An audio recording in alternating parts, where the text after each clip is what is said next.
Oh yes, Honorable Razak Katuma joins us. He's a member of the APC, but thank you for joining us this morning, Honorable.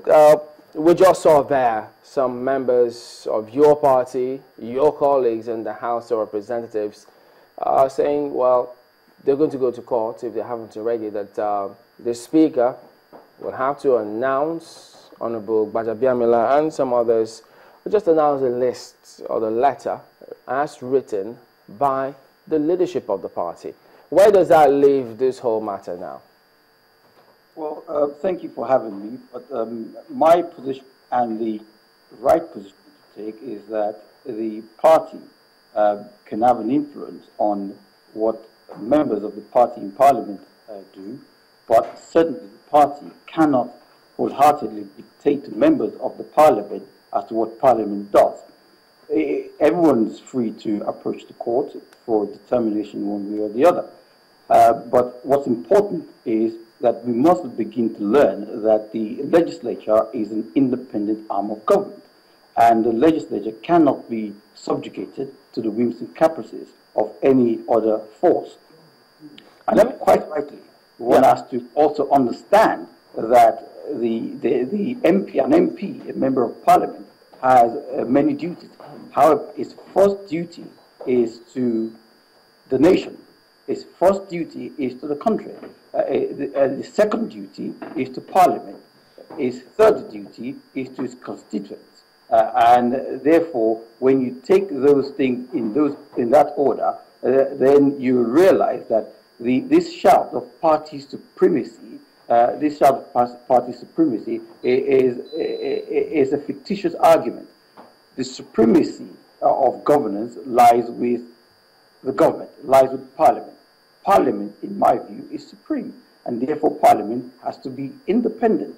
So when we tout around this idea of party supremacy, it doesn't mean the party has the overreaching and overwhelming arm to influence the Parliament in one way or the other. It can influence its members in Parliament. However, once those members have sworn to uphold the Constitution of the Federal Republic of Nigeria, is to the nation.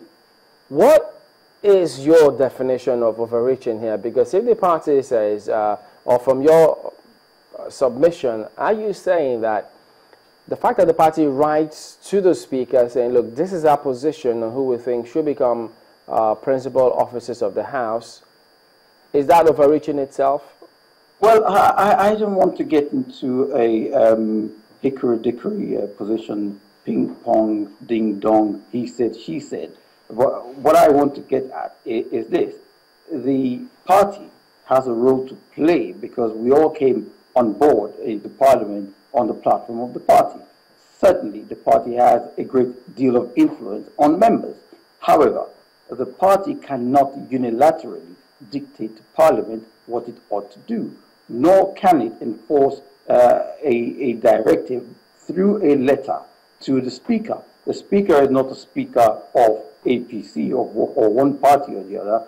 He is the Speaker of the Parliament, and therefore a letter emanating from a party cannot be read on the floor of the House. There's no rules, no regulations that allows it to be done, and it's never been done. In other words, does that mean then that when they say that there was a court order preventing the Speaker from reading that letter, was it a smoke screen? Because if you say that the Speaker cannot read that letter, so... Well, what I'm saying quite clearly, yes, some members did go to court for an interpretation of whether or not the Speaker has the powers to read a letter emanating from a political party. Now, the position I start from is parliamentary practice and procedure and the rules of the House. The rules of the House, the standing order, does not permit the Speaker to read a letter from a party. Whatever the party is, simply doesn't happen. Now, there's no precedent or procedure or regulation that allows that to happen.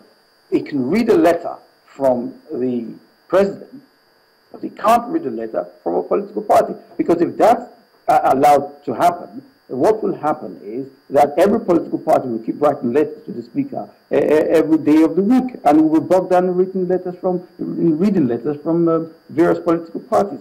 So we have to understand that Parliament stands on its own as an independent arm of government and as sovereign. In any democracy, Parliament is sovereign. So Parliament indeed is supreme. Why then did they say that, well, upon resumption, that before anything could be done, because I heard some people have argued, stating that, well, who knows, the Speaker may have even read the letter, but when they resumed, he then called for an executive session.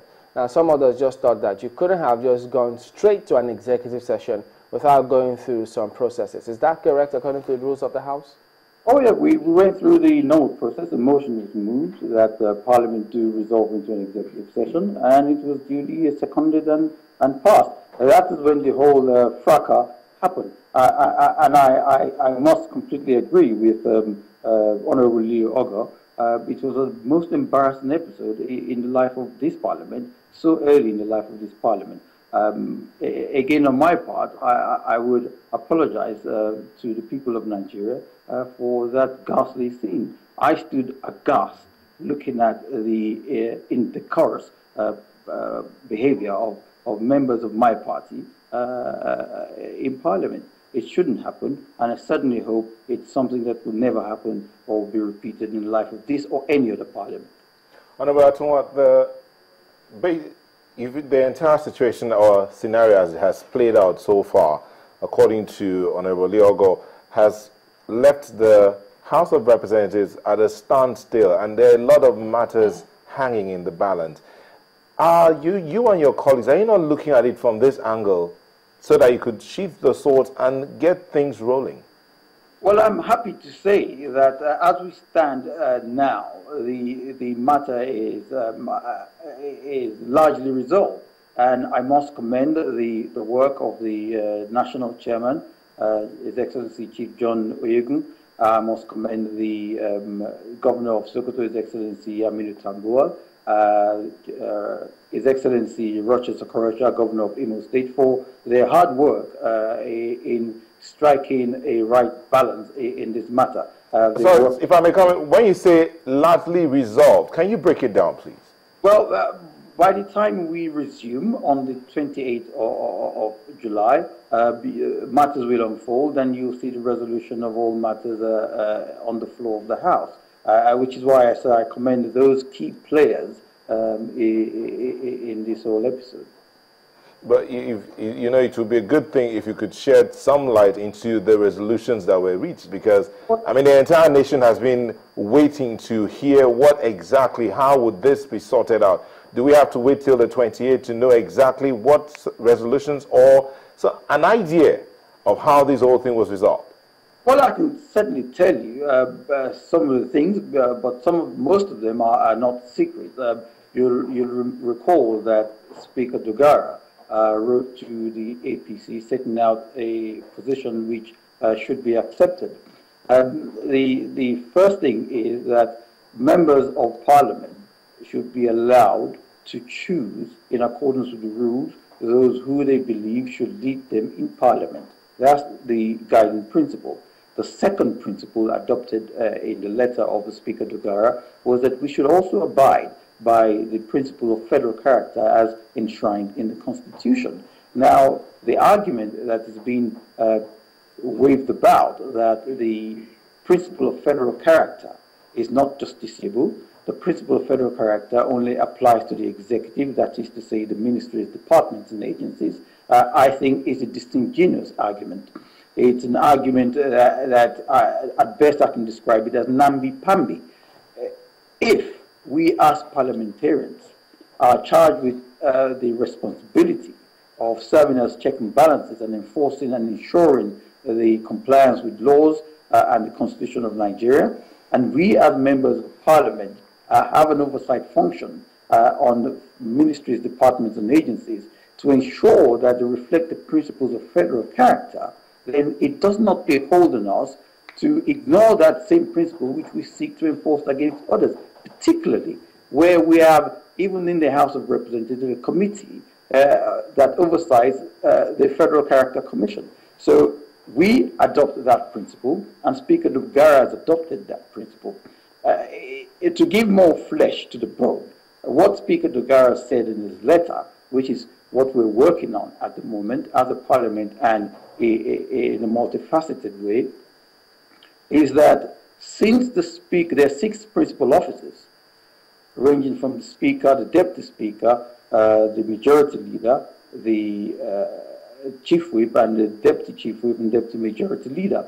Since the Speaker emanates from the Northeast and the Deputy Speaker emanates from the Southwest, the remaining 4 positions should be shared amongst the remaining 4 geographical zones. And we therefore propose, if I may say, it's an eminently sensible proposition, that the Northwest should take the majority leadership, that's the House leader, then the Chief Whip should go to the South-South. Thereafter, the Deputy House leader should go to the North Central, and the Deputy Chief Whip should go to the Southeast. And as I say, this is an eminently sensible position, and I think we're all working around this to get some common agreement on this position, and I'm sure those who will occupy those positions will be announced by 28th of July.